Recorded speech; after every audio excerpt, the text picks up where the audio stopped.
And you, except for the second innings in Perth, Indian batting line has been kept quiet by your bowlers. How satisfying has that been? And do you suspect that the law of average might caught up with the Australian bowlers in the next two matches because this is too good a batting lineup? Yeah, I think both. As I said before, both batting lineups have struggled. I think that's full credit to both bowling lineups.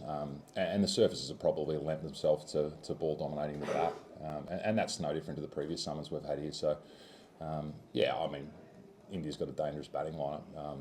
I think there'll be a recalibration somewhere in the next couple of test matches for both batting lineups. And I think the key thing is once you're in, and as we saw with Steve and Travis at the Gabba, like once you get an opportunity and get in, you can't afford to expose a new batter, and they were able to elongate that partnership, which basically gave us control of the game. So that's going to be the challenge when someone gets in, just go big.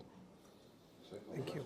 No, the mood didn't change, and I think in modern cricket, momentum's a bit of a myth. I think every test match starts afresh, and yeah, I'm not a big believer in momentum. So this test match starts again. How you enter that test match is critically important to what happens during that game. So what happened in Brisbane it's not irrelevant, but it doesn't have a great connection to this game because of the surface and different challenges. So yeah, but our mood didn't change. We knew what we were doing in the second innings.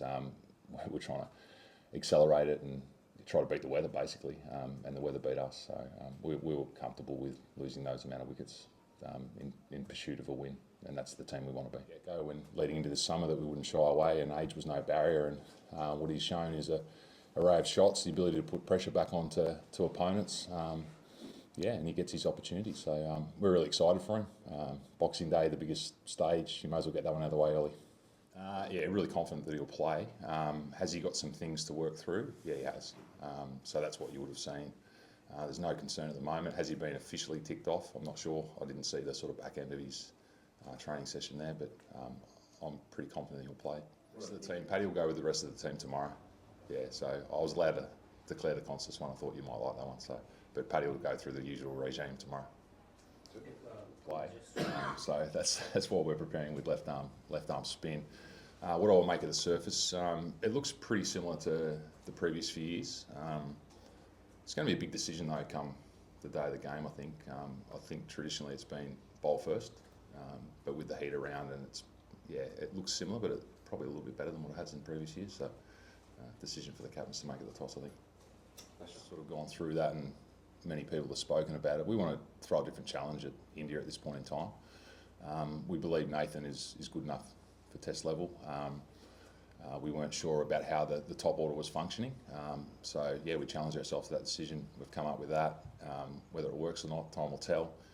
There'll be plenty of debate around should he, shouldn't he, what does that look like? And that's fantastic. Selection's always heavily debated. Our job's to make calls. We've made it. We're really confident that Sam can do the job. So, Andrew, in the last point, 1-1 is heading to Sydney where they can play.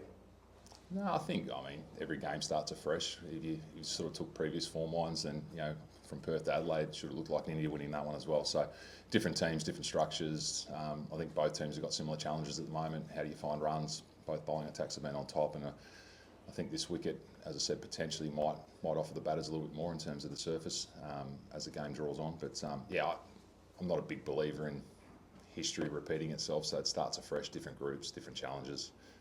So yeah, we'll go in with an open mind to what it looks like. It's fine. I think Usman's not a concern. I think the way he's preparing, the way he's going about his work, I think the runs will come.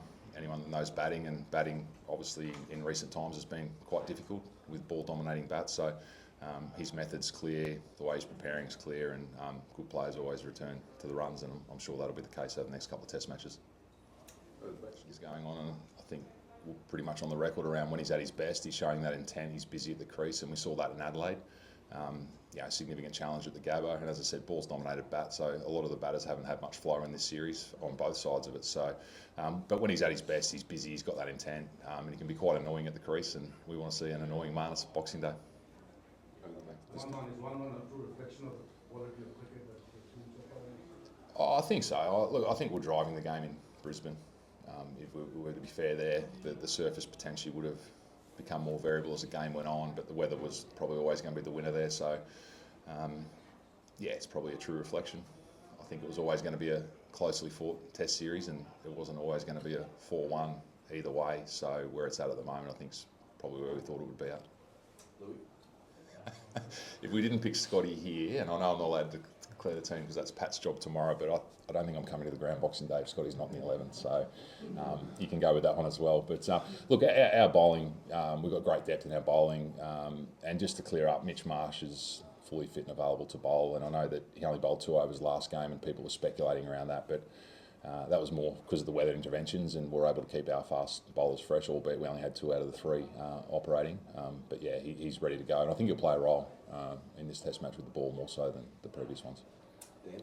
Similar to what I've seen on the outside with him, so composed, relaxed, knows his game, in a good place at the moment. So and he'll play Boxing Day, so I'll get that one out of the way. What's he showing? First one, heady. So it happened in that second innings. I think he just went to take off after a single. So I wasn't aware of it at the time. And then as it played out, you saw some of the replays coming up and he wasn't moving as well. So as I said, it was only minor. And then Sam, yeah, I mean, everyone's excited for him. Anytime you get a debutant, it's a moment in time, isn't it? And in particular, how young and how free he's going to play, I think is exciting for the group. No, Dodd told him this morning. So we wanted to get that out of the way. We wanted clarity for our batting unit. So before the team meeting, it's something that we don't usually do because we haven't had too many moving parts. But we thought get that out of the way. Everyone knows that he's in the team, and yeah, once we had that information, happy to declare it openly. So A few more here, folks. One in the middle back, and then there.